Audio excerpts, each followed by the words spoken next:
Grumpy Old Geeks, a weekly talk show hosted by Brian Schulmeister and Jason DeFilippo, discussing the finer points of what went wrong on the internet and who's to blame.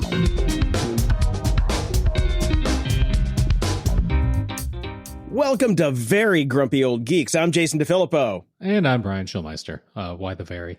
I don't know if you've seen the news lately, Brian, but... Oh, I had a whole intro, Jason. Continue, by all means. Okay. Jason, yesterday, it was 80 degrees and sunny here. A beautiful day. I woke up this morning. It's 62 degrees. All the leaves have changed. It's fall. Speaking of falling, what the fuck is going on down there? The fall of the United States of America. Wow. My friend. Yeah. So free speech is dead? Yeah. Mm-hmm. Pretty much. So, what's new with you guys up there? And Nothing. It's the proverbial joke. We're like the people renting upstairs in a house, and downstairs they're running a meth lab. We're all just kind of looking down there, going, "Holy shit!" I saw another cartoon. It was like, "Hey, I've got all these fireworks. I'm just going to let them off inside the apartment." You're please the upstairs neighbor going, "Don't." Yes, please.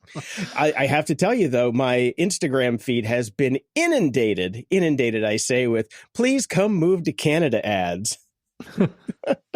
And trust me, I've bookmarked all of them. Yeah, it's not that easy, folks. So damn it. Yeah. It's easier if you're a healthcare professional. Apparently that's what you're looking for the most. So all right, maybe I will be. Welcome to Grumpy Registered Nurses. We are looking for those types of people. All right, so we're already political. You know what? I don't care about being political anymore. We've been right all along. You guys are finally seeing it. Fuck off. No, we've been left all along, Brian. That's true. You know what we've actually been? We've been centrist. That just doesn't exist anymore. No. There was a great meme going around yesterday. It's like being a centrist in the United States was the scene with the guy on the Pirates of the Caribbean where his ship's getting bombarded on both sides and blown up. Yeah. It's like, that kind of sums it up. All right. Well, we got a little bit of follow-up here. Not that any of this really much matters anymore.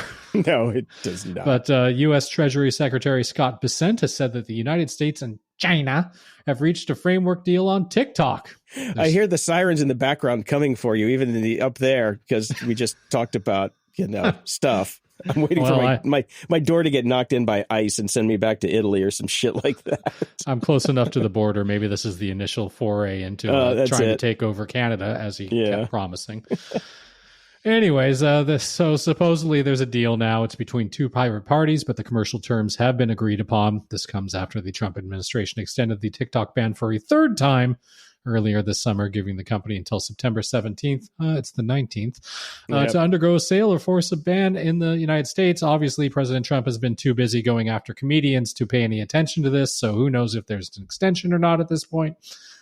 We don't know what the deal is. We don't know anything about it. We don't know what companies, what people that aren't incredibly worried about the state of the United States right now on social media have been posting. Theoretically, it may be Cisco, but who the hell knows? Yeah, I think it's basically Oracle and whoever else. Is Cisco still even around? Oh man, so I meant Oracle, not Cisco. I know. I just can't be bothered anymore. If you ever think that money does not buy many, many things, go take a look at a picture of Larry Ellison right now. And he looks like he's about, maybe 62, 63. The motherfucker's 81 years old. Yeah. It's ridiculous. And in amusing news, we've found out who the mystery buyer of the Firefest brand is. Remember when it went up for sale on eBay or whatever, and somebody bought it? LimeWire. So you're going to get a virus somehow. Okay. One way or another. As the headline says, what happens when a peer-to-peer file-sharing platform turned NFT marketplace acquires the IP for one of the biggest festival failures in history? Well, we're about to find out, as LimeWire has revealed it was the mystery buyer of the Firefest brand. According to a press release, LimeWire's reimagined vision for Fire goes beyond the digital realm and taps into real-world experiences, community, and surprise. Surprise, we've got all your money. He said the CEO Julian Zedemeyer elaborated that the vision doesn't involve bringing the festival back. He also joked that the planned experiences would come without the cheese sandwiches. Har, har, har, har. Oh, you're so funny. We're not here to repeat the mistakes. We're here to own the meme. We're here to make all new ones. Yes. So, and they're even using the tagline, "What could possibly go wrong?" And let me list them off for you. Yeah. Oh, let me count the ways. But here's the thing that you buried at the beginning. Turned NFT marketplace. Yes. Okay. So we know right there that, they're a bunch of shysters and carpetbaggers and criminals probably. But since, it's funny. It's like, okay, LimeWire. I haven't heard of LimeWire since, late 90s, early 2000s. Yeah. And, so LimeWire is making a comeback. And I just saw in the news this morning, cocaine is apparently making a big comeback in the United States. I was just like, say what? It's like, apparently all the fentanyl has, apparently that problem's been solved since ICE has been kicking everybody out and we've been blowing up boats willy-nilly in the middle of the ocean with no, cause or proof, all that stuff. So cocaine is resurging. I don't know about you, Brian. I was around a lot of boomers when I was in the the entertainment industry. Yes. And I'm sure you've heard this a million times. Some fucking boomer comes along saying, "Oh, you kids nowadays, you never had Quaaludes. Oh my God, Quaaludes were the best. I wish they would bring back Quaaludes." I incessantly, every time we'd be sitting there in the middle of an 8-ball, give me back Quaaludes. So maybe now that everything is going backwards, like, science, education, society, healthcare, maybe we can go back and bring back Quaaludes on the way to the end times. I'm just saying. It's a good way to go out. It's a good way to go out. Yeah, at least it'll calm the masses, If you want if you want to calm populace, bring back Quaaludes. In the news.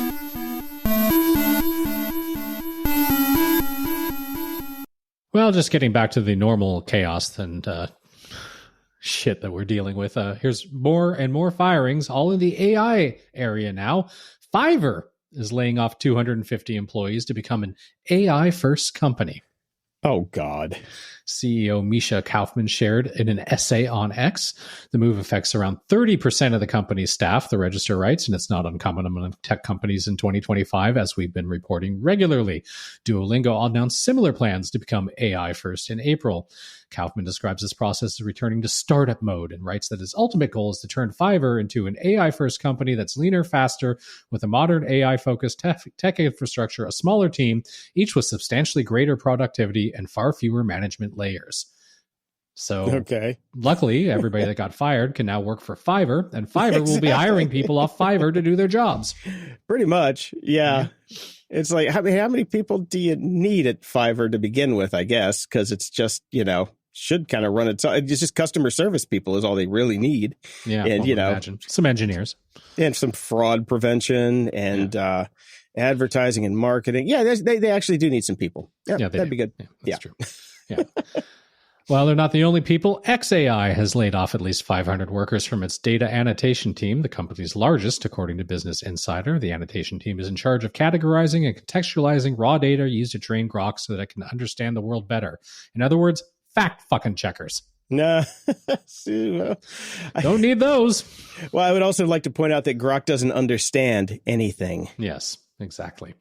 When Reuters asked the company for comment, it did not get a poop emoji. It just referred to a post on X where it had posted a call for specialist AI tutors instead. So they're looking to get more specialist AI tutors and get rid of the data annotation people. So, yeah. Okay. All right. Good luck with that. Mm-hmm. Well, hundreds of Google AI contractors have been abruptly laid off amid a growing fight over pay and working conditions. Well, if you want to get paid and not have a shitty working condition, don't work for Google, I guess. Okay. Sources tell Wired that more than 200 workers hired through outsourcing firms like Hitachi-owned Global Logic were cut last month without warning. Contractors played a key role in shaping Google's AI products, including the Gemini chatbot and AI overviews. Well, you should fucking fire those people then, because those AI overviews suck. They are pretty bad. Yes, they are. So workers allege the layoffs are retaliation against efforts to unionize and demand better wages, because Google doesn't have enough money to pay anybody, it seems. All right. Well, as we've always known and talked about many times, large language models largely remain black boxes in terms of what is happening inside them to produce the outputs that they do, but they have also been a bit of a black box in terms of who is using them and what they're doing with them. So OpenAI, with some help from the National Bureau of Economic Research, NBER, set out to figure out exactly what its growing user base is getting up to with its chatbot. It found a surprising amount. Is what it's doing. It's not getting up, it's getting down. It found a surprising amount of personal use and a closing gender gap among its frequent users. In this working paper authored by the OpenAI economic research team and Harvard economist David Deming, researchers found that about 80% of all ChatGPT usage falls under one of three categories: practical guidance, which is the study found to be the most common usage, including things like tutoring and teaching, how-to advice, and creative ideation. Second one, seeking information, which is viewed as a substitute for traditional search. And the third being writing, including the automated creation of emails, documents, and other communications, as well as editing and translating tech. Or plagiarism. Yes. Writing was also the most common work-related use case per the study, accounting for 40% of work-related messages in June 2025, compared to just 4.2% of messages relating to computer programming. So coding is not what people are doing with ChatGPT, which makes sense because there are many models that are specifically done to screw up your code. Yeah. Work usage for ChatGPT appears to make up a shrinking share of how people are interacting with the chatbot.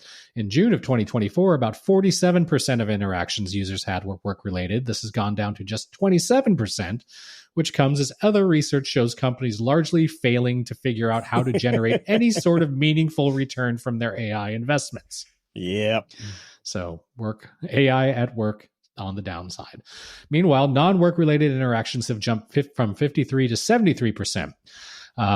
People are spending more time with ChatGPT in their personal time, and a fairly small share of messages with the chatbot were users seeking virtual companionship or talking about social emotional issues. They claim that only about 2% of all messages were people using ChatGPT as a therapist or friend, and just 0.4% of people talked to the chatbot about relationships and personal reflections. Okay. So that is a little bit different from what other people have seen. Common Sense Media, for instance, found that about 1 in 3 teens use AI chatbots for social interaction and relationships. Another study found that about half of all adult users have used a chatbot for psychological support in the last year. So there you go. One caveat about the study that may give you pause, depending on how much you trust technology. OpenAI used AI to categorize all the messages it analyzed.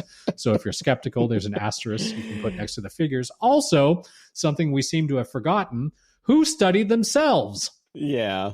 This is OpenAI talking about their own data that they looked at themselves with their own AI. Yeah. This is like, Marlboro says smoking isn't bad for you. 110%. Yep. Yes. And, if their numbers that they claim are in the billions of users, so 2% of all those messages is a lot of messages when it comes down to it, the mind-boggling number of messages that go through there every day. So that's a lot of people using ChatGPT as a therapist or a friend. Yes. So, which brings me to my next one. Even their owner says, please don't do. Yep. OpenAI says it's prepping new safeguards for ChatGPT after a lawsuit blamed the chatbot for contributing to a teen suicide. Sam Altman announced plans for an automated system to predict whether users are under 18.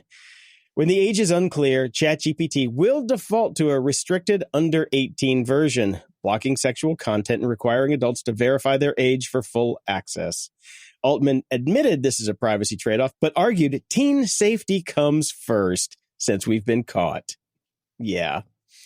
So the funny thing is I'm fairly certain to get a credit card, don't you have to be over 18? Yes, you do. You do indeed have to be 18.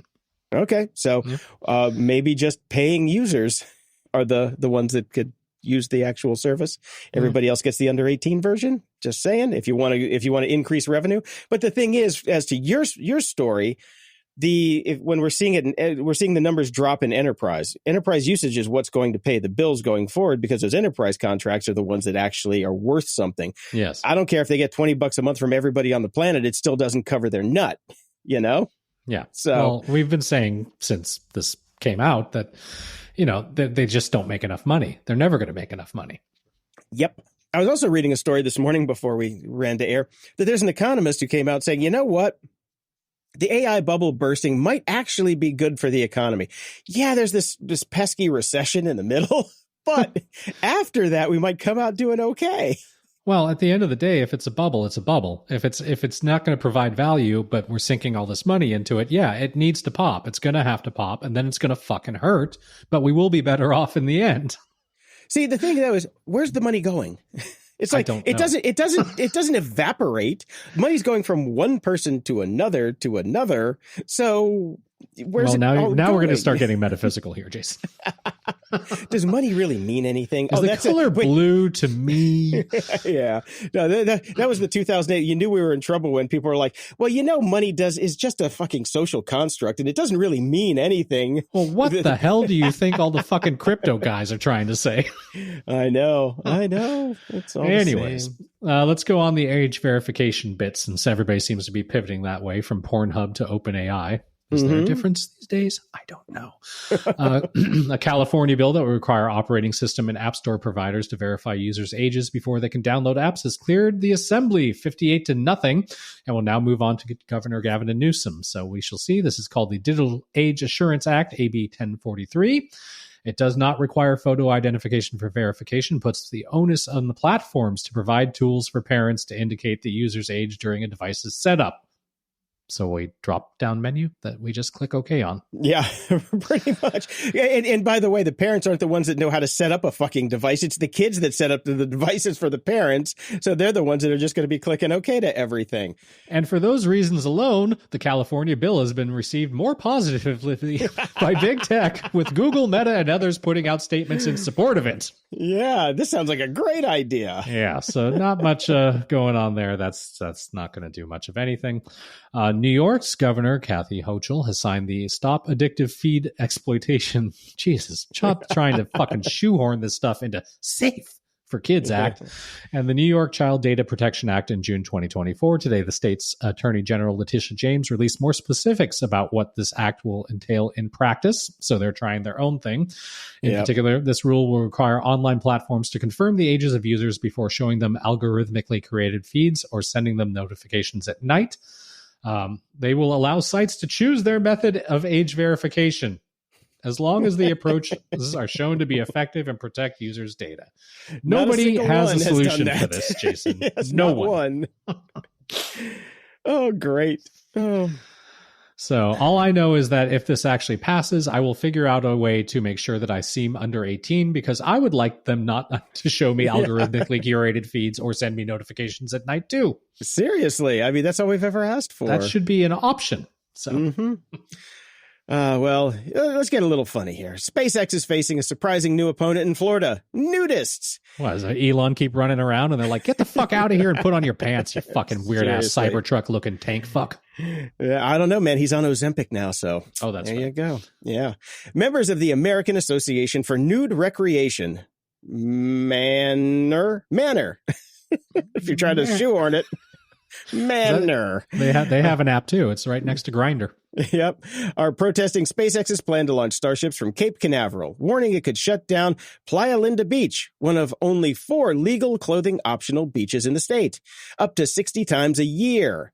Nudists say that would devastate a community of hundreds of thousands who travel to sunbathe there. Sunbathe, sure. Their leaders argue the closures could also push crowds to nearby Apollo Beach, sparking conflicts between nude and non-nude beachgoers. Critics also raise concerns about hearing damage and flight delays caused by rocket launches. Still, with the Starship Tower already under construction and FAA approval seen as likely, the nudists may be fighting a losing battle against Elon Musk's space ambitions. They seem to have a limp case. Yeah, but ching. Well, naked people are not the only people that are souring on SpaceX right now. Apparently, all of his old fans are too. Because all of the people that used to love to go out to see SpaceX's launches are saying, yeah, you know what? Nazi. I'm going to stay home. I'm going to stay home because Nazi. Literally, that's it. Okay. So, yeah. I do not want to see that. Oh, fuck me. Well, a Tesla... Well, you can't laugh into the fire, Jason. That's the only way to go. It's the only way to go. Somebody sent me a very, very nice clipping of a headline today when Goebbels actually started banning comedians in Germany right before World War II. So, I mean, look, I look at the news every day and I go, oh, all of this has happened before. Mm-hmm. And we're watching it and like nobody seems to give a shit. Okay. Well, everybody seems to give a shit. Nobody's willing to do a damn thing. So what can you do? That's the problem. We need a playbook. I swear to God, I am on like Blue Sky I think it's on Blue Sky, and it's I tried to port everything over that I used to follow on X. So why'd you do that? No. Politicians and shit like that. So Schumer just keeps like fucking posting outrage after outrage, and I just keep responding. If only we elected someone who could actually do something about it. That's it. I mean, I can sit here and post this rage shit too, Schumer. You're the one that can actually do something. Yeah. You're in the building where it happens. Anyways. Somebody who's not in the building where it happens anymore, a Tesla engineer just rage quit after 8 years, torching Elon Musk on the way out the door. Giorgio Ballesteri, who helped build Tesla's clean energy trading platform, dropped a LinkedIn bombshell saying Musk has wrecked Tesla's mission and even damaged democracy itself. It got 5 views because it's on LinkedIn. He accused Musk of abandoning the green future he once preached, instead cozying up to Donald Trump, the same guy who pulled the U.S. out of the Paris Climate Accord, gutted environmental rules, and shoveled love letters to big oil. Once upon a time, Musk was the climate hero, tweeting, "Leaving Paris is not good." But now he's too busy trolling immigrants, raging at the government, and allegedly getting stoned. Ballesteri says, Tesla's clean energy efforts are critical, but with Musk's seriously compromised leadership and $1 trillion payday looming for the CEO, he just couldn't stomach it anymore. In short, the man who promised to save the planet is now accused of helping burn it down. Yeah, that tracks. Okay. Well, the planet's not the only thing he's trying to burn down. He's also trying to burn you down. Yep. Less than a week after Bloomberg published a damning report about Tesla's dangerous doors, the U.S. National Highway Traffic Safety Administration is now looking into it. On Tuesday, the regulator said it opened an investigation into the automaker's electrically powered doors. The problem? They stop working if the vehicle's low-voltage battery fails. The probe will cover the 2021 Model Y, which covers an estimated 174,290 vehicles, but the agency suggested in a document that it could expand its investigation because they put the same fucking doors on every one of their cars. Yeah. Now, in case you don't understand this, they use a flush door handle designed for its vehicles. A 12-volt battery powers the door's ability to pop the handle and release the latch. It's one of those cool Apple-like design details that help the automaker become a household name. But cars aren't iPhones, and sleekness can take a backseat to safety in the auto space. They won't open from the outside when the low-voltage battery fails, like, when it's on fire. Yeah, they won't open from the inside when it fails, too. So you're screwed. Yeah, we've covered a story where a woman burned to death in her car because the fucking doors wouldn't open. Yes. So, yeah. Yes. Well, we have an update. Tesla design head Franz von Holzhausen, okay, who we pinched from BMW during the war, apparently, appeared on Bloomberg's Hot Pursuit podcast and said the company is considering a new approach that combines the electric and manual release mechanisms. The idea of combining the electric one and the manual one together into one button, I think, makes a lot of sense, he said, causing everybody to wonder why they didn't do it the first time around.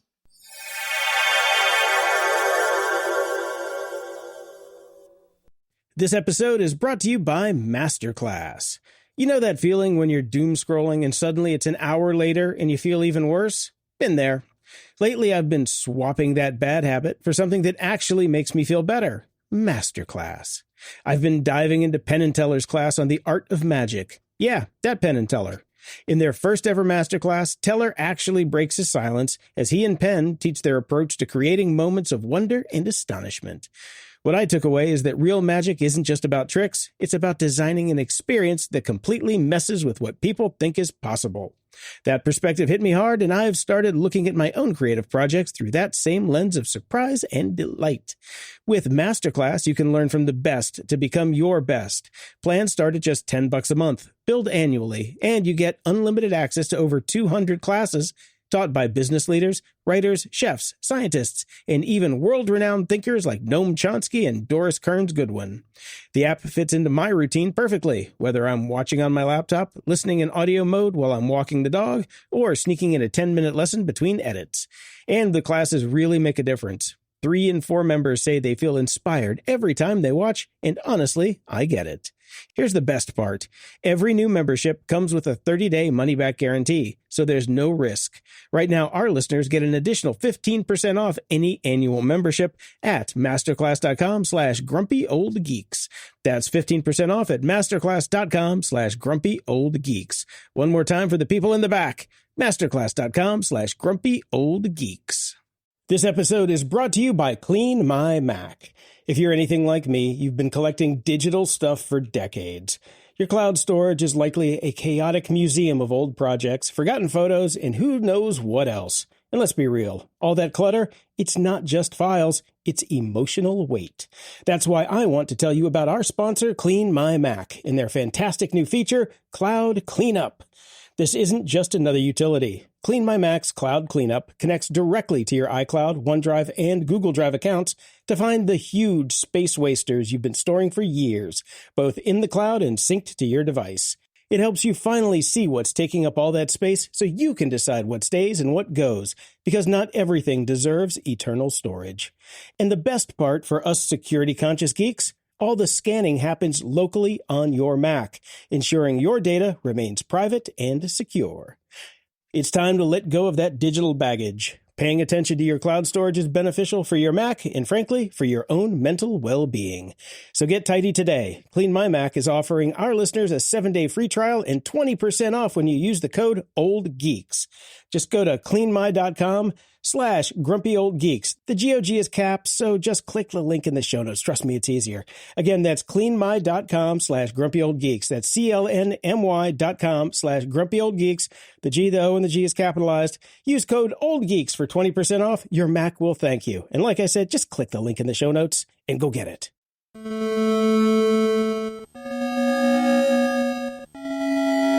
Media Candy. Well, Jason, I finally finished Wednesday with the Wife. What a wonderful show, and I can't wait for it to come back when Jenna is like 45 years old. Exactly. Yeah. So it's because she's going to be the mom in the next episode because it's going to take forever. I don't know if they're shooting. I haven't heard anything about it. I don't think that they are, but I want them to get on it because that was great. Yeah. They really should be backing these things up as fast as possible. I think so too. Possible. I'm sure they backed up the money truck to everybody. So come on, let's get cooking. Get to work. So as I mentioned last week, I actually did watch all of Foundation season 3. I skipped Foundation season 2. I don't know why. I'm going to blame some wine I got or something. Okay. Desperation viewing. I ended up watching the first episode of the series, and I actually kind of came around to what people have been telling us on Discord, which is that if you remove any association with Foundation whatsoever, which is very difficult, but that's where the wine helps, it's actually a relatively decent sci-fi show. And I have to say, season 3 was a relatively decent sci-fi show. They had bits and pieces from Foundation that I remembered, but here is where the problem is, and this is why I'm never going to do this again. Okay. It was close enough to Foundation that it is starting to rewrite in my head what the Foundation story is. That is the power of visual media. Visual media, the music, the sounds, everything. It replaces everything that was in your imagination from the books. It takes it over. That's why people scream about Harry Potter. Not that Harry Potter is great literature, but there's no doubt about it that if you picture in your mind who Harry Potter is, you see the movies. And if you picture in your mind what the story of Harry Potter is, you see the movies. And the movies, the story that the movies told, not the ones that the book told, because the books are considerably different in a lot of ways.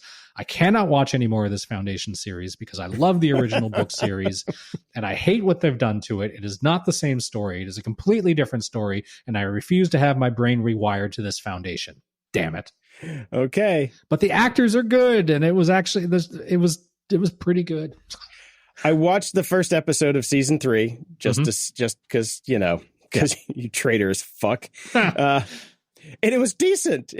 I know. That was the problem. It was decent enough where I'm like, yeah, maybe if there's nothing else on. Yeah. But so I get it. I totally get it. Yeah. If you're not into the books, then it's probably decent sci-fi. Yes, but I cannot have it overwrite my knowledge of what Foundation is. The thing is, season 1 of Foundation, I didn't think was good sci-fi. No, that was awful. That was the problem with season 1. It wasn't that good. Yeah. And I started watching season 2, and season 2 carried on the tradition of season 1 of being shit. So maybe going to season 3, maybe they figured enough out. But the opening salvo with the mule was pretty fucking good. I like that. Yeah, and it continues. Okay. And they definitely, and again, it will rewrite my understanding of Foundation because they change who the mule actually is. Okay. Anyways. Here's the great part about the Foundation books. I stopped reading them before the mule showed up. So I can go back and watch this now and have a clean slate. But I totally get what you're saying about rewiring your mental image, because I cannot for the life of me remember all the visuals that I had for the Hitchhiker's Guide to the Galaxy without the fucking movie popping in. That's the thing. And yeah. And in no history of the world was Sam Rockwell Zaphod Beeblebrox in my interpretation of the Hitchhiker's Guide to the Galaxy. Yeah. So it's just the power of the visual with the human brain. It's just it will take over whatever you had in your mind. Your own imagination will be rewritten by shows. So. Yeah, and that's the interesting thing about Sandman too. Is it's like now I have this dichotomy in my head. It's like I visually remember something completely different than what was on the screen, but what was on the screen is what I remember because it was so good in season 1. I'm like. Mm-hmm.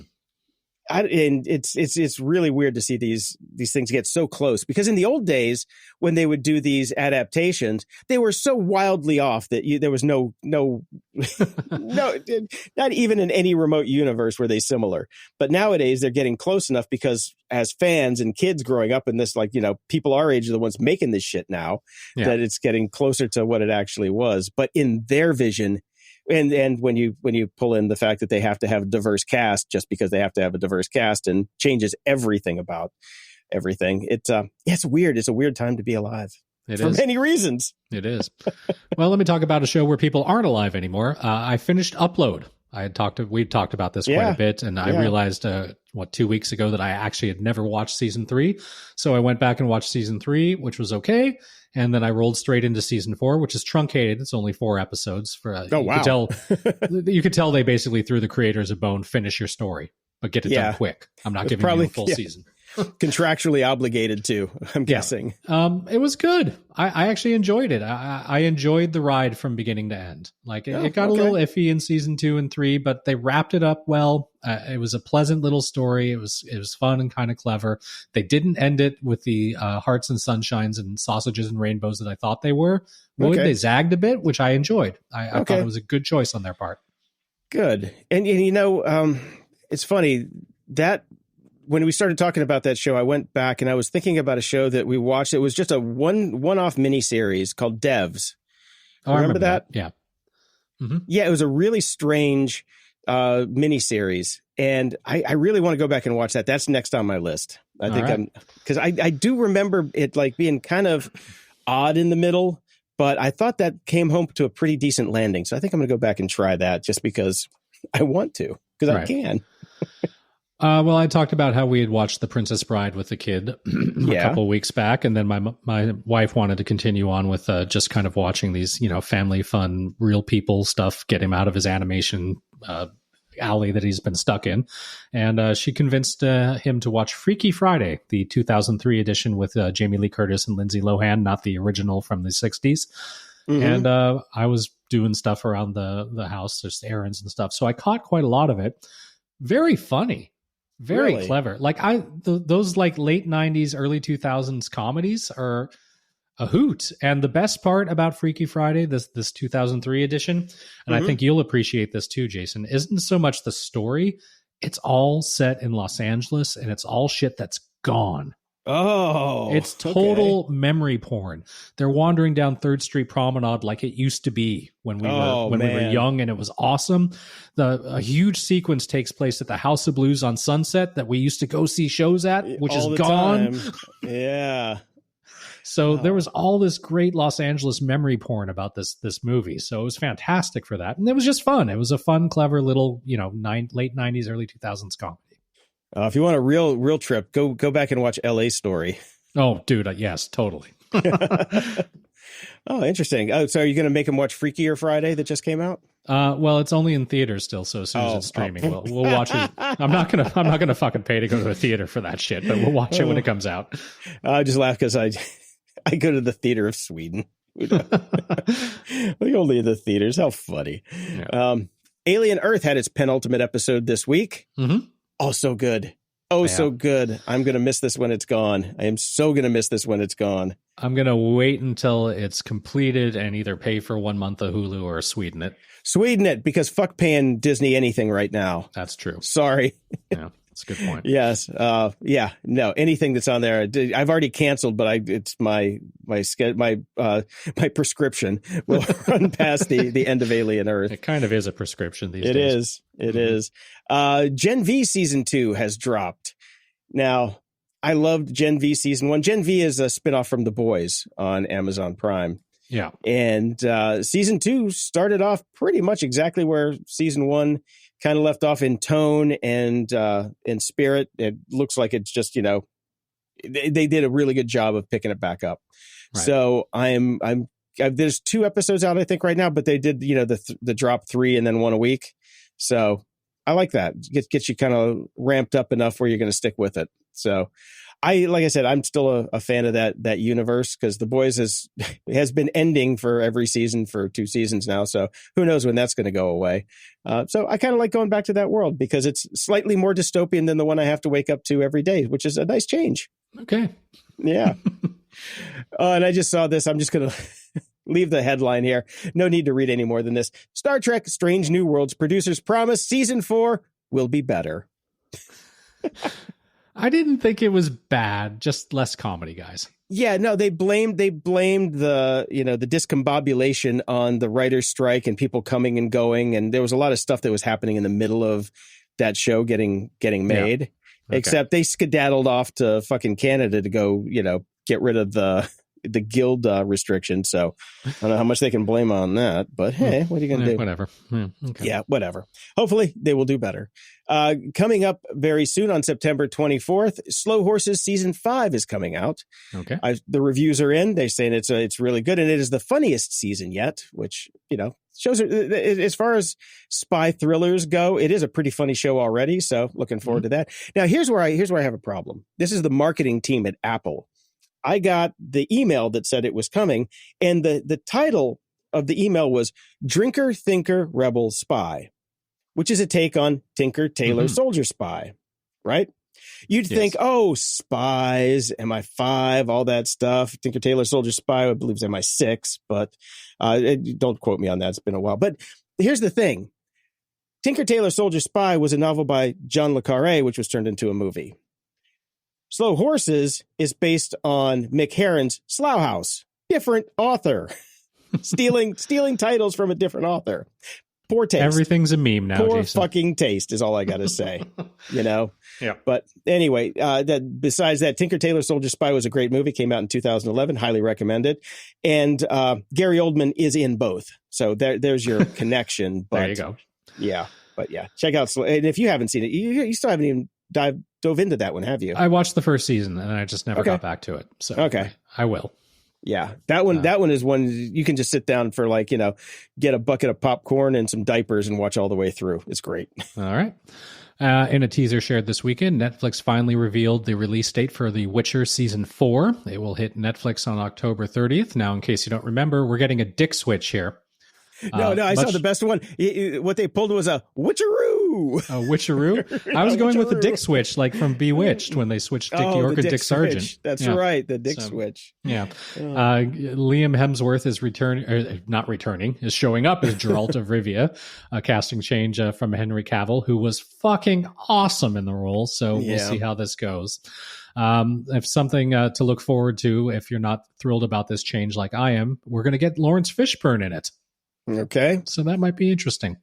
So we shall see what happens. I will watch it and see how it goes.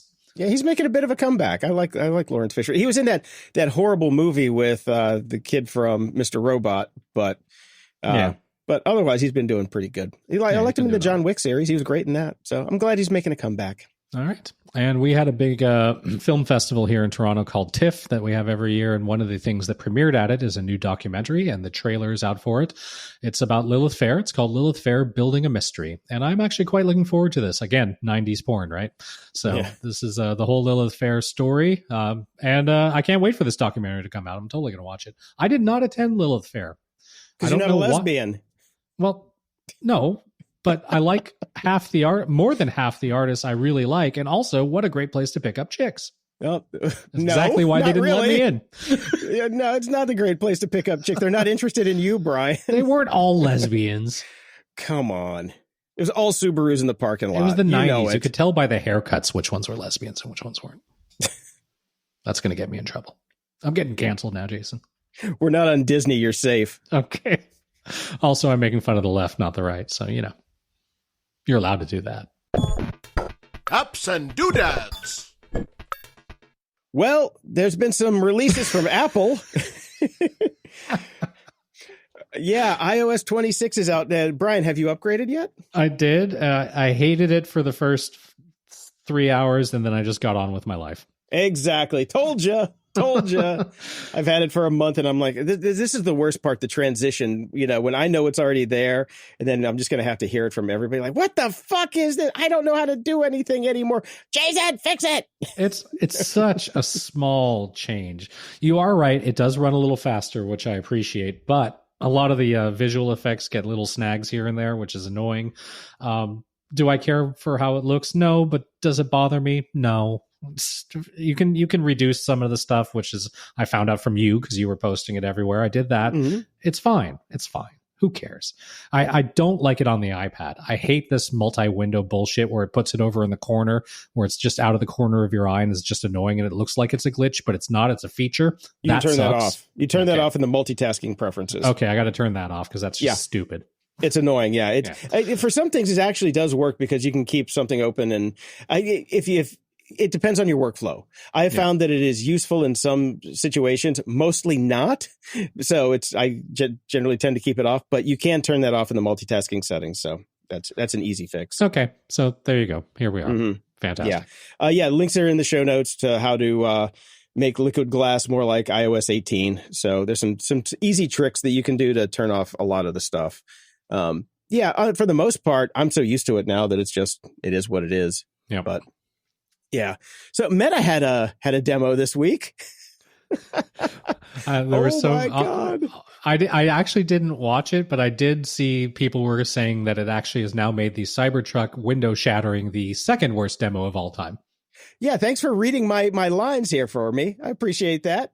Those aren't for you. Oh, sorry. I didn't even see it in there. Sorry. That was Jason's line. Yeah. That's okay. You stole it from someone else because I read it all over the place. It was all over Reddit. Yeah. And everyone on Reddit was also comparing Meta to Hooli now. That's Silicon funny. Valley. Yeah. They say they've gone full Hooli.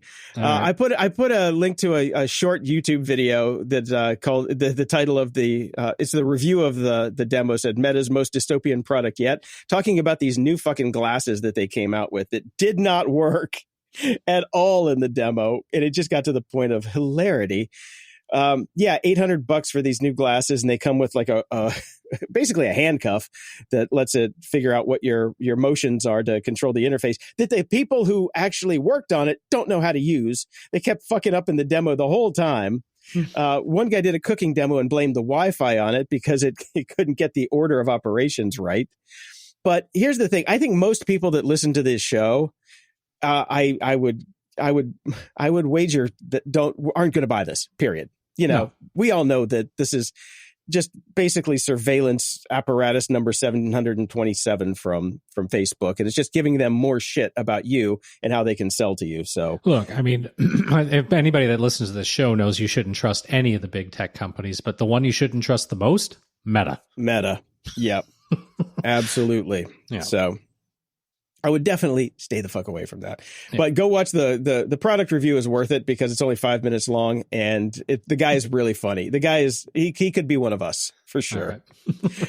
And I want to bring this article back up because the article is meditation and mindfulness have a dark side we don't often talk about. Well, I've talked about it before on this show because in some of the recovery programs I'm in, they force meditation on you. They're like, you must meditate. I'm like, no, I'm not going to meditate because I'm one of those 10% of people who have an adverse reaction to standard meditation. It makes me really prone to anxiety and depression. So I don't meditate. I'm not good at it. It's bad. Okay. That said, though, I've been some of the meditation people I've talked to, they're like, well, why don't you try some binaural beats? Because that seems to have much better effect on people than standard meditation. And I got an app called Brainwave this week, and I've been doing it for half an hour at night with my Bose QC2 headphones. So everything's off, and I just have them on. And there's actually a night mode for reading, like if you're going to read at night before you go to bed. So I turn that off, and I pull my Kindle up, and I read a book with those on. I tell you what, I wake up in the morning like it's like night and day. I don't know what the magic sauce is in that shit, but it actually makes me wake up crisper, clearer, and way more excited to get to the day. Right. I haven't changed anything else besides that. So, obviously your mileage may vary. Shit doesn't work for everybody the same. Yeah. But I will say the $5.99 that I spent on this, well worth it so far. No, man. Well, hey, it's all about finding stuff that works for you. I'm not a huge meditation guy either. As you know, I do Apple Fitness, and I like to end my workouts with like a 10-minute stretch because they have their mindful cool downs as they call them. So it's like a bit of stretching at the end of your workout, which is really good for your body. And the last like 2 minutes of those stretches is usually a meditation kind of thing. And I ignore them and I just kind of sit in silence for a bit, and I find that clears my head enough. That's about all I can do for meditation. I have tried binaural beats before, and I understand that they really do work for a lot of people. The problem I have with them is they are so close to the weird ambient glitch music that I used to listen to all the time that for me, I'm like, all of a sudden I'm at the Palladium and I'm dancing on stage. I'm not fucking relaxing. Yeah. The app that I got, the nice thing about it is that they have different, because there's different frequencies for different use cases. Yeah. So you can flip through different ones because you might want to try it, just to try a different set, Yeah. Yeah, because the ones that I listened to before, I was like, oh, I listened to this band in the fucking 90s. They're from Sweden. Exactly. I didn't put Neubauten on loop. What the fuck? So, yeah, I just found that it works pretty well for me. And another thing I found this week, which is one of the greatest videos. It's called The Rise of the Indie Web Movement by this girl who goes by the handle Marigoul, which is great. She's like artist. She's got only 6,000 subs on YouTube, but it's all about basically people who are going back out, learning HTML and CSS and making their own websites again on the site called NeoCities, and take off on GeoCities. GeoCities, yeah.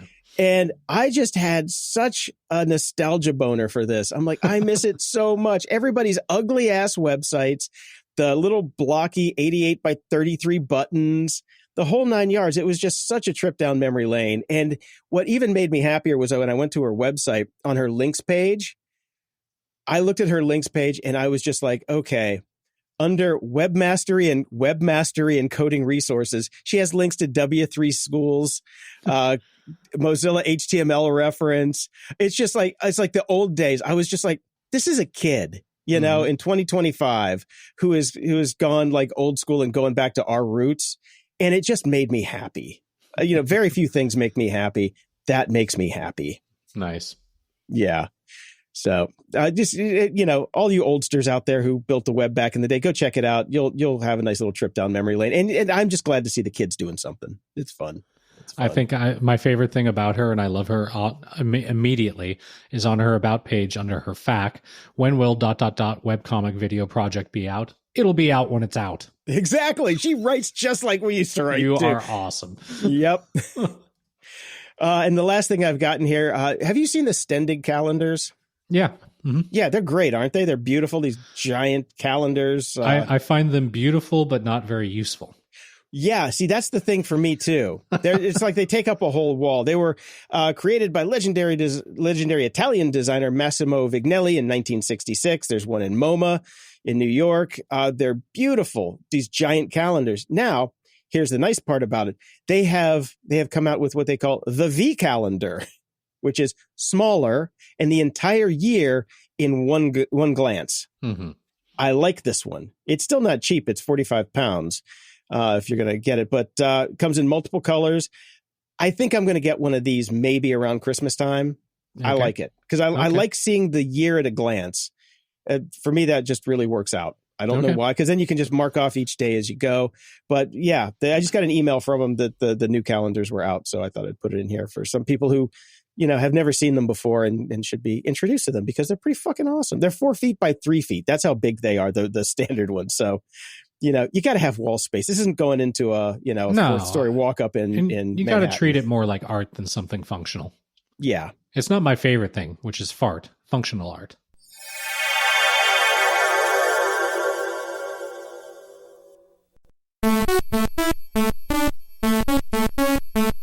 At the library. So I have finished several books, Brian. Okay. Several. So we're going to start off with Flybot by Dennis E. Taylor. Beloved Dennis E. Taylor, who created the Bobiverse series. Mm-hmm. This is one of his standalone books, and it is about an AI.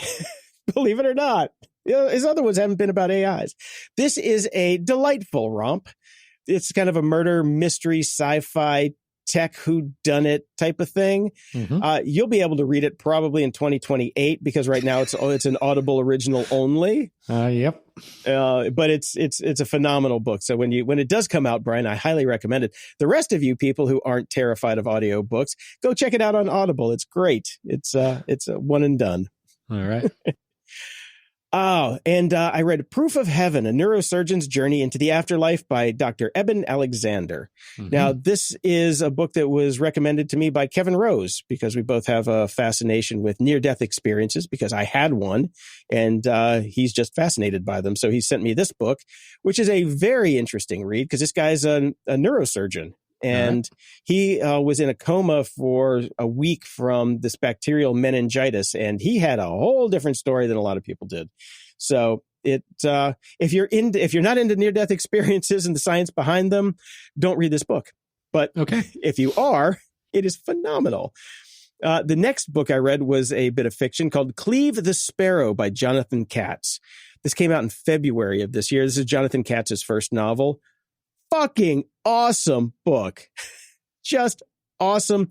Like near-term science fiction, kind of reality twisting. I haven't read a book that made me feel this awesome and confused since I read Vert by, I think, Jeff Noon back in the 90s, which was another fantastic book. But this is, it's kind of a reality twisting comedy. It's a weird romp, but I fucking love this book. And at the end of the book, there's a QR code that you can scan to, get notified when there's some extra stuff coming out. So you get an email back from Jonathan Katz, the author, which I love. And in there, he recommended a book called The Case Against Reality, Why Evolution Hid the Truth from Our Eyes by Donald D. Hoffman. So I bought that book and I'm working my way through it right now. And he has a TED Talk too that is fucking fantastic, where he talks about how basically reality as we see it is kind of a user interface. Mm-hmm. Like we look at a computer and we understand that a computer screen, like the email is not the icon, but we use the icon to actually interface with the computer. So reality for us is kind of an interface from, the meat bags we're in to actually interface with how reality as it actually is. And it's really, really good stuff. It's heady stuff. You're not going to want to go from South Park to reading this. Okay. But what that brings me to is Kindle Unlimited, because I found Cleave the Sparrow on Kindle Unlimited. It was the first book that I was recommended when I signed up. Yeah. And since then, since I have my binaural beats now, I've moved from, I read Cleave the Sparrow. Now, then I went back and I read a new Jocko Willink book called The Code, The Evolution, The Protocol, Striving to Become an Eminently Qualified Human by Jocko Willink, because I like Jocko's stuff. Mm-hmm. Good book, short, 70 pages. Another book I read was I Don't Answer Questions, Pleading the Fifth by David Riddings, who is an attorney who basically says it's a nice manual on how to never talk to cops, which is basically I don't answer questions without a lawyer. Just say that when you get pulled over, you're fine until they drag you out of the car and beat you senseless. Yeah, I don't think that matters much anymore. Mm-hmm. Yeah. Finding Your Comic Genius, an in-depth guide to the art of stand-up comedy by Adam Bloom. Also a phenomenal book, which is a good how-to on how to structure jokes and punchlines, which I'm working my way through. So, that's It's been a while since we've been at the library, so there you go. That's true. I have started and abandoned a book, and I'm working on another one right now, and I'll talk about the abandoned book when I finish the one that I'm working on. And I do have a story in here because I know many of our listeners and on our Discord are big fans of comics. And there's a new comics app, and I put this in there before Disney fucking screwed the pooch, and we're all supposed to be not giving them any money, but it's a Disney deal. So, hopefully they'll make everything right, and then we can go back and enjoy this thing. Webtoon announced a major new deal with Disney to bring a litany of originally licensed stories and past comics from across Marvel's library to the scrolling format that has made Webtoon a significant force in the comic space. So Disney is getting a 2% equity interest in the company, so everybody stop reading them. Okay. Yeah, there you go. There we go. Once we're able to enjoy Disney again, by all means, this sounds like it's going to be a great resource and a great infusion of cash into the comics world, and you'll be able to get a bunch of stuff through them. All right. Yep. All right. I look forward to the time where Disney is no longer persona non grata. Yes, me too. Let's see what Dave thinks about that. The Dark Side. Ha! With Dave. Welcome to The Dark Side with Dave. Podcast superhost Dave Bittner decodes all things cyber on the Cyberwire every day, exposes deception with Joe Kerrigan on hacking humans, dives deep into privacy with Ben Yellen on Caveat, breaks down industrial cybersecurity on Control Loop, and even brings the laughs on Only Malware in the Building. Welcome back, Dave. Thank you very much. It's good to be here. Good to Hello, have you Dave. back. Hello. I just felt like going back to the old days today. I don't know why. Yeah. I just had a hankering. I had a hankering, Dave. Yeah. Hankering for a hunk of cheese. Yes, that's right. What was that from? A hanker for a hunk of a slinger, slabber, slunko. A slabber, slinger, slumbo. Yeah, it's time for timer. I don't know. It was a PSA. It sounds like you guys are having strokes. I'm a little worried for Jason again. Yeah.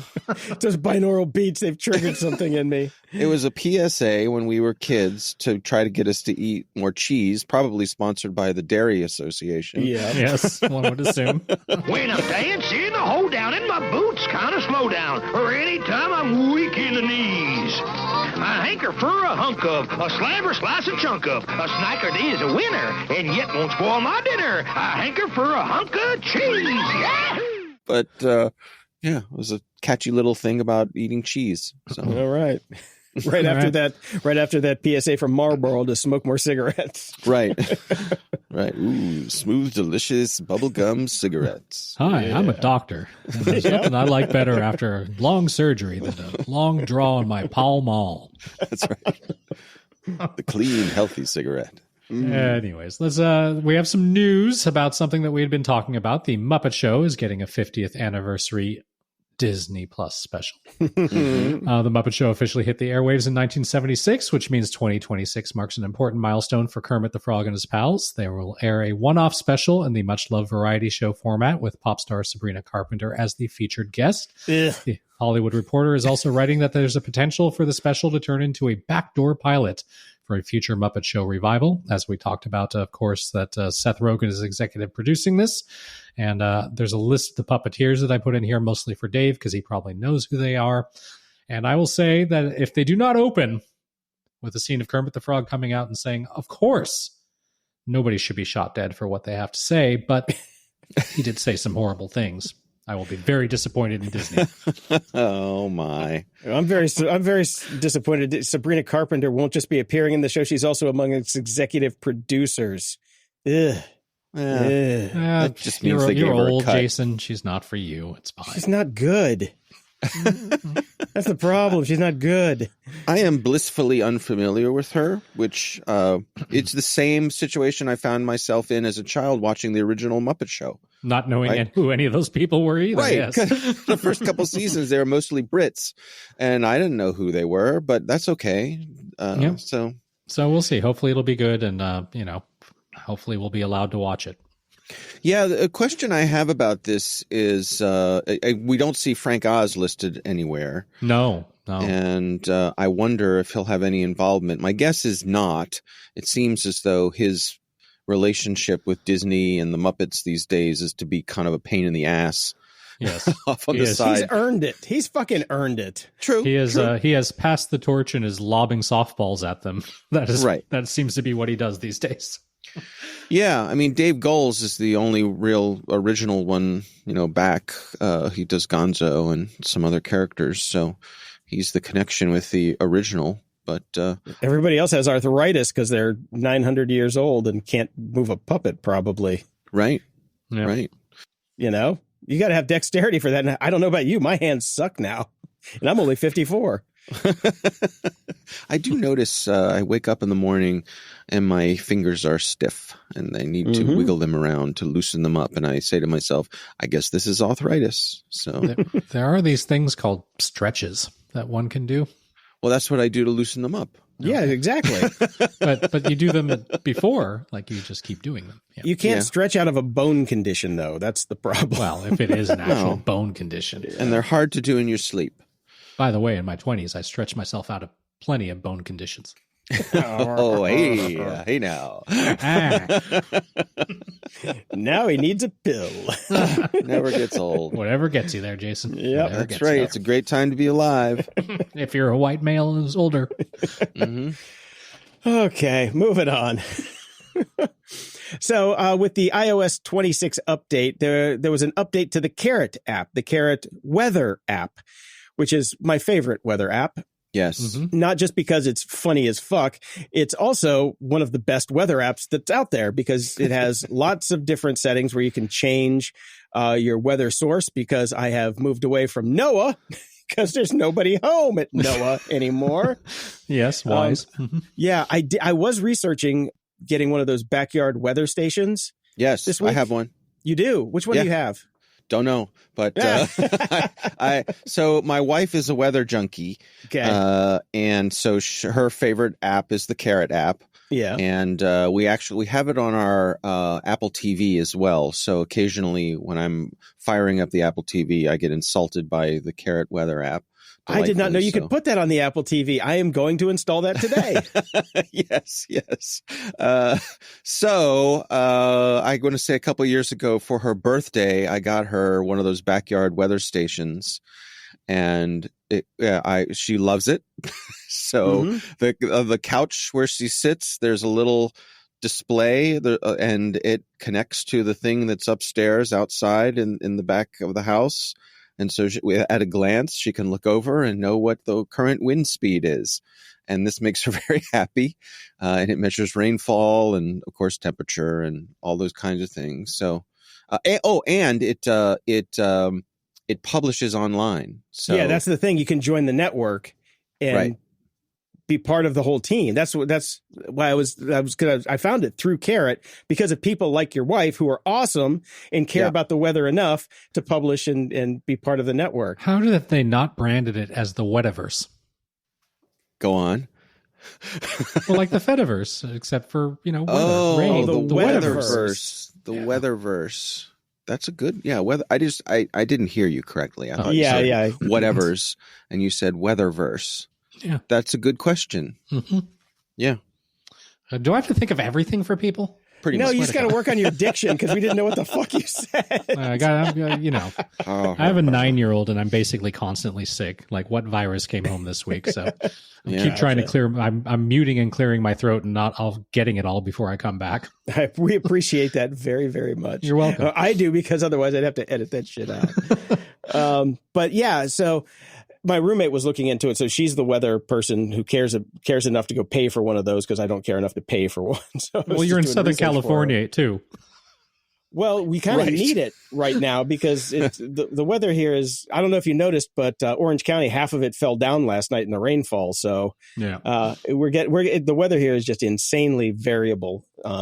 We had hail in like 2 a.m. last night. Okay. It's very bizarre. But anyway, getting back to Carrot.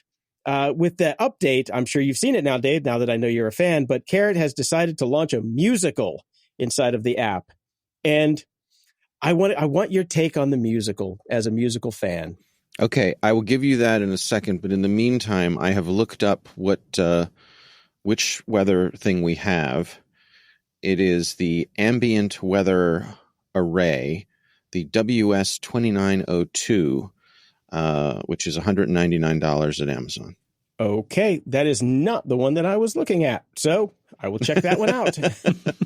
It's been sitting out there for a couple of years now, just doing its thing with no fuss, no muss. So there's my limited review, and it delights my wife, which happy wife, happy life. So yes. There you go. Yes. So back to the Carrot app, the musical. I was unaware of this until I saw your link to it in the show notes here. I went and checked it out, and I have to say it is freaking amazing. Like, I listened to the first song, and it's as good as anything you'll see on the Great White Way this year, right? Here. Yeah. And that is both delightful and disturbing to me. Because it is so good. Like, they took all of the things that you expect in a Broadway showstopper number, and they're all in there. All of the musical cues, the structure of it, how it builds, how it ends, the way it's sung, the lyrics. It's a pretty idealized Broadway song. And it's not ironic or a parody or I see where they're going, but not quite good enough. No, it's good. Good. It's really good. Yeah. Yeah. And that really scares me how good it is. Like, I don't know how they did this. I'm guessing it could be as simple as they tossed it into one of the many LLMs or whatever, the ones that create songs now to do this. But yeah.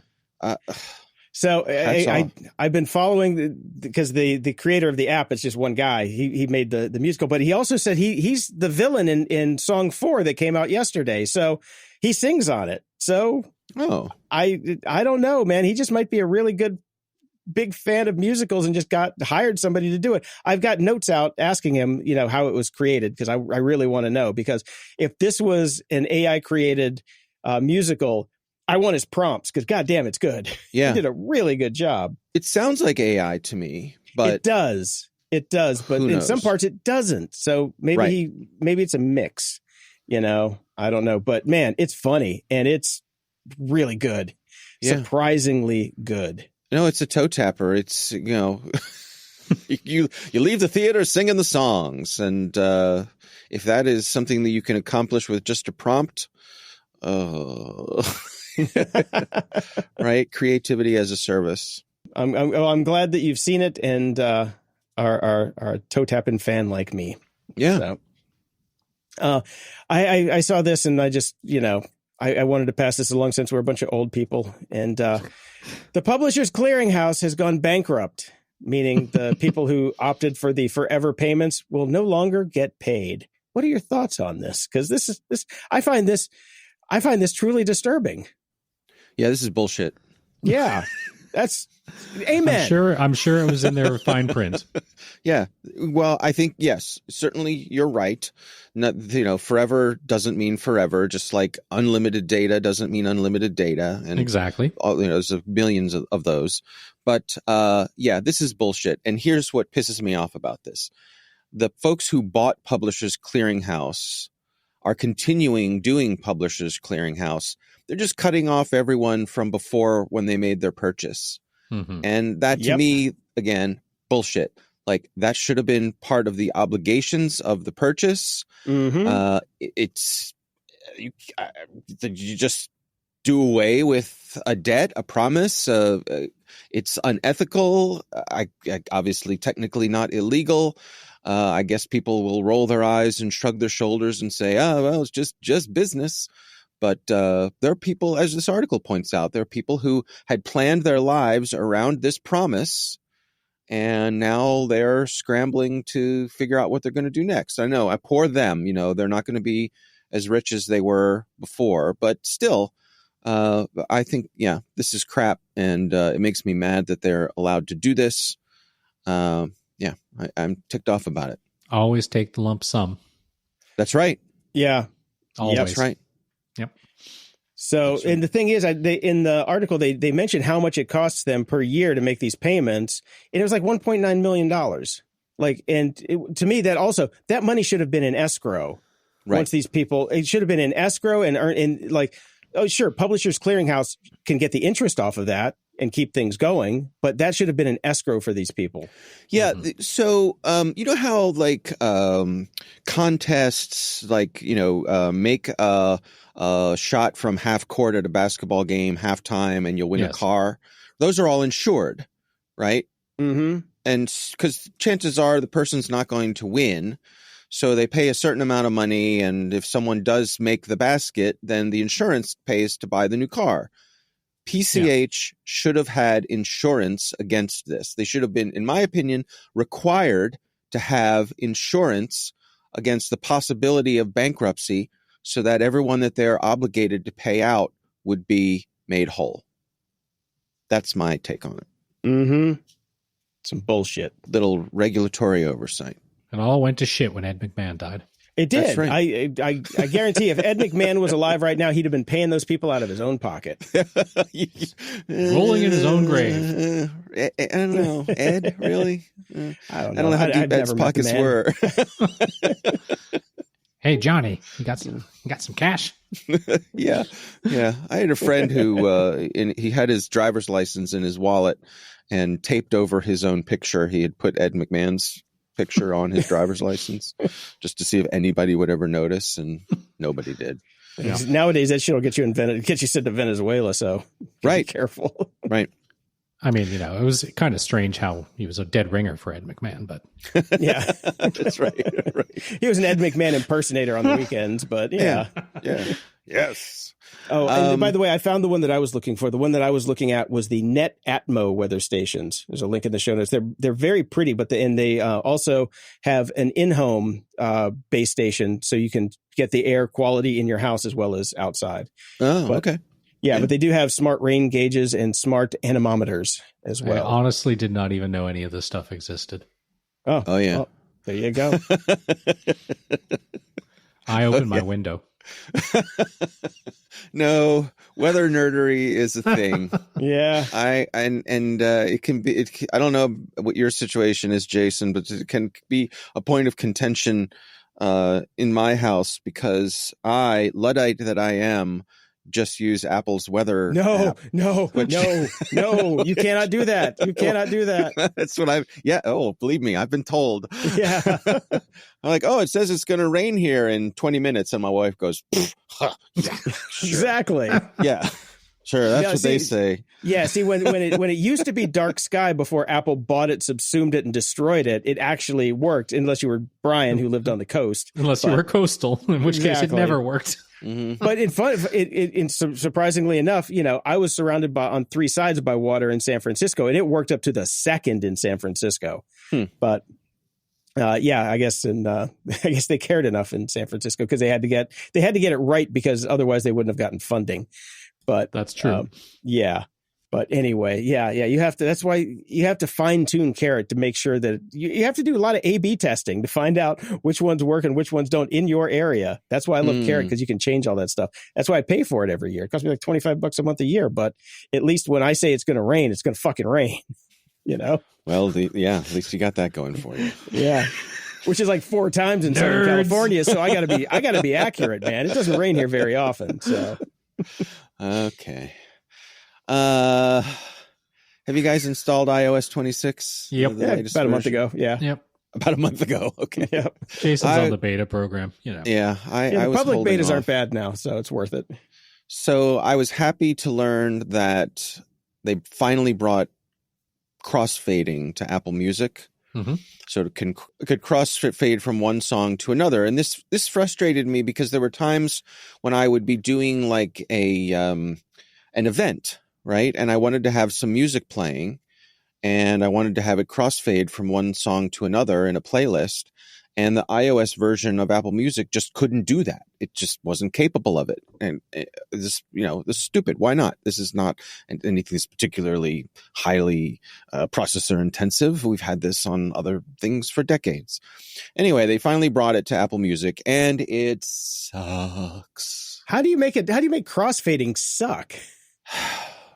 You fade to the next song in the middle of the previous song. Oh, that'll do it. The slider for when the song ends to when it starts is off a bit, you say? But yeah, by a couple minutes sometimes. Oh my God. And then on top of that, as part of it getting the timing screwed up, you make the crossfade last about 30 seconds. Oh. There's no settings on that? Okay. Well, I have not dug in yet. All I know you might is want to check that. I'm gonna. All I know is what happened to me on my drive and the way into work. So I just want to say this is a highly scientific study, a sample size of 1, but it did screw up multiple times. So I'm a bit crestfallen. I will have to say, speaking to the weather nerds, as a music nerd, while you did outlay a good use case for crossfade, being the playing music at a public event or something like that, crossfading, fuck that shit. You listen to the whole fucking song, you listen to the end of the goddamn song, and then you listen to the very beginning of the new fucking song, and they don't go over each other. God damn it. Yeah. Okay. I'm kind of with Brian on that one. I'm situationally with you, and certainly philosophically with you. I'm someone who stays till the very end of the movie to watch all the credits, whether or not there's an Easter egg at the end, just out of respect to the people who made the movie. Mm-hmm. Okay, now Dave, I'm gonna tell you right now that since this is a technical podcast, if you go to settings under your new iOS thing and you go to apps and then find music, under song transitions, there are 2 styles. One is auto mix. Songs transition at the perfect moment based on analysis of the key and tempo of the music. Ooh, AI. Yes. Or you can select crossfade. And if you select crossfade, there is a crossfade duration slider, which will let you exactly pinpoint down to the second what that crossfade is. So I don't know if you've noticed, Dave, but Jason's greatest joy in life is fact checking you in real time. That's what I do best. Yes. Well, it's not so much that he's right. It's that the rest of us are wrong. Yeah, actually. Again, that's where the joy is derived from, Jason. No, that's where it comes from. I don't have a problem with that. All right, I'm in the music thing. Where am I looking here? Is it in Apple Intelligence? No, just go to settings. Obviously, it's not in intelligence. Apps, and then it's under music, under apps. Yeah, I'm in the musics. I don't see crossfade. No, I told you it wasn't crossfade, Dave. What did you say? I said it was. Where was it now? Now, see, I already left. Smarty pants. Back to no. It's under song transitions under audio. Oh, there it is. See, auto mix cross. All right. Well, stay tuned. Brian, you forget that my job for a long time was called solutions architect. That's what my job was, to find shit and how it works and make it work. That's all I did. I know you're good at it. I was just pointing out how much joy you actually get from it. That's why I hate my job now, because I don't get to do it anymore. Every time I get a chance to, I'm just like tickled pink. I'm like, like a schoolgirl. Oh, I appreciate it. Hopefully this will do it. Now Dave's going to have a much better ride home. So that's true. There. Ha. That's true. You'd have a better ride home if you just turned it off. Also, probably, and perhaps listen to the music as the artist fucking intended. We'll see. Well, if they intended it, then why did they fade the music out at the end? Because tech ruins everything. Okay. Have you ever seen a band fade live? Yes. Go on. Well, I've listened to a lot of electronic music. It's just you just okay, and then turn it back up, and then the beat drops and everybody goes fucking crazy. If it crossfaded, nobody would give a shit. All right. Okay. Quick follow up here from last week.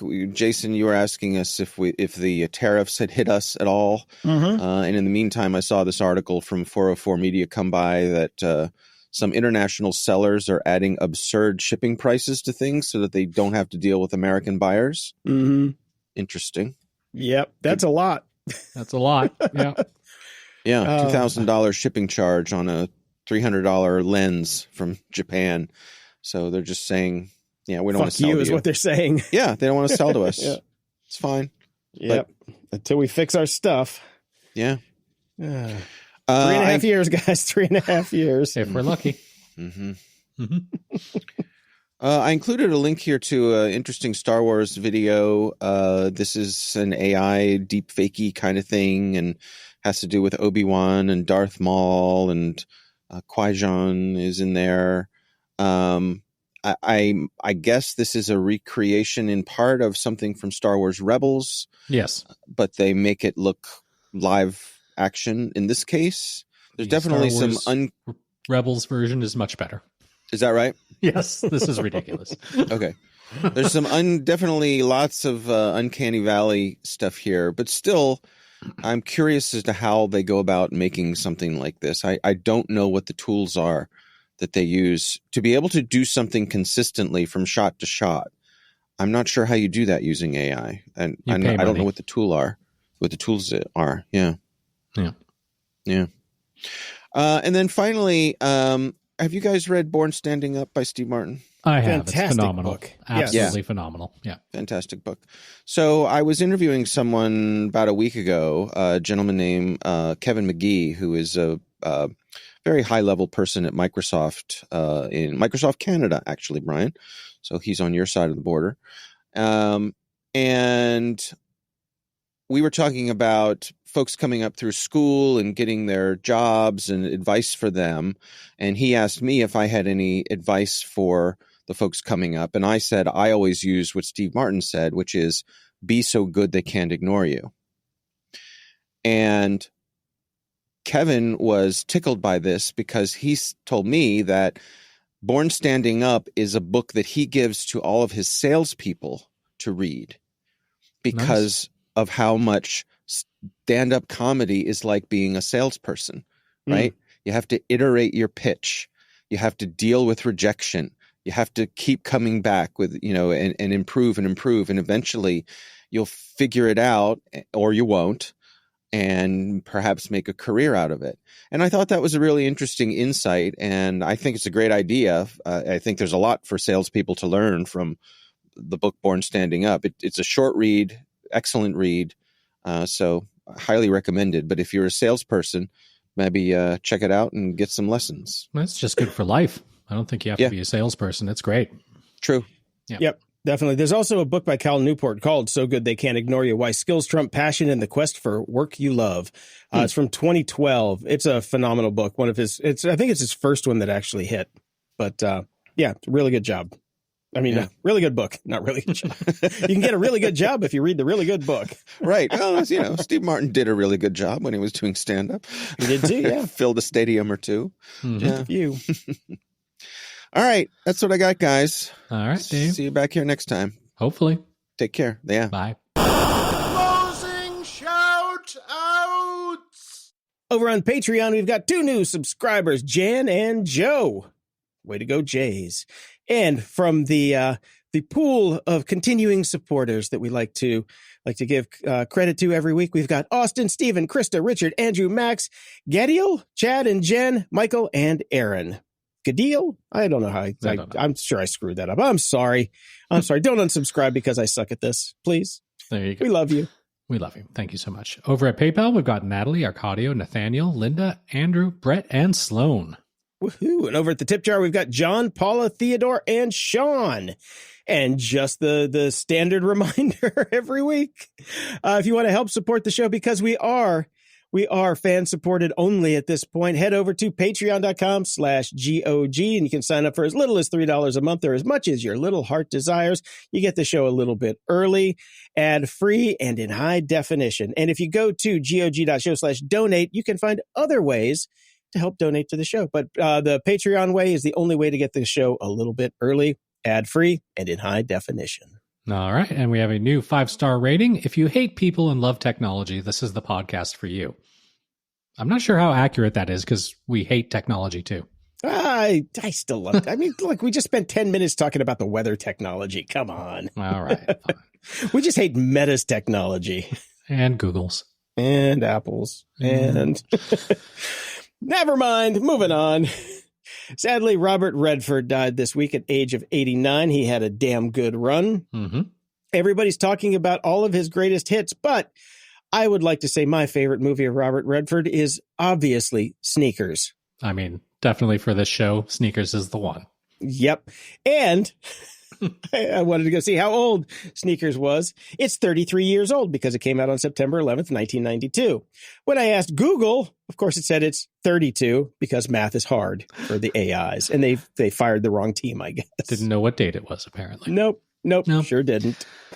And breaking news as of yesterday, relevant to me, all-time Los Angeles Dodgers great Clayton Kershaw has announced he will be retiring at the end of the season. He is one of the greatest pitchers of his generation. The 37-year-old is 37. You retire, my God. Is nearing the end of his 18th MLB season, all of which he has spent with the Dodgers. That is so incredibly rare this day and age in any sport that anybody stays with a team through the duration of their career. That's notable in and of itself. He is, of course, a fantastic pitcher. His final regular season start at Dodger Stadium will be today at 10:10 p.m. for me. I will be watching it, although he's likely to appear in Los Angeles again during the upcoming playoffs, because unless something catastrophic happens, the Dodgers should be making it. So, yay, Kershaw. He deserves all the accolades. Amazing guy. And this tells you as much as I know about Dodgers baseball. I've never heard of the guy. Never heard of him. Never heard his name once. Until next time, I'm Jason DeFilippo because I've heard of my name. And I'm Brian Schulmeister. Thanks for listening to Grumpy Old Geeks. Get all the links and goodies from today's episode at gog.show/714. Also my childhood area code. Want to keep the grumpiness alive? Toss us a few bucks at gog.show/donate. Every penny helps keep the show on the air, and we are entirely fan supported. Love the show? Share it. There's a share button on your podcast player. Use it to spread the grumpiness to friends, foes, and weather nerds. We'll love you for it. Swing by gog.show to join our Discord and chat with us and other show fans. Got thoughts, feedback, cool links? Hit us up at gog.show/contact. And don't forget to leave a 5-star review at gog.show/review, and we'll read it on the show. And we've got merch. Snag your grumpy gear now at shop.gog.show, and stay grumpy. You do know in 4th grade that I was voted most likely to become a meteorologist? Thought it would be most likely to be a pain in the ass. I've got 20 minutes till Run Club meets, and it's time for a quick pre-workout snack. Go-Go Squeeze Active Fruit Blend to the rescue. Made with select B vitamins to help release energy, it's an easy, squeezable pouch made to move with me. The taste? So good. And made with real fruit. Even better. Whether I'm hitting the trail or meeting my friends on the court, this is my go-to on-the-go snack. Quick, easy, ready when I am. When it's go time, I go with Go-Go Squeeze Active. Snag yours on your next store run. Search for Go-Go Squeeze on Amazon.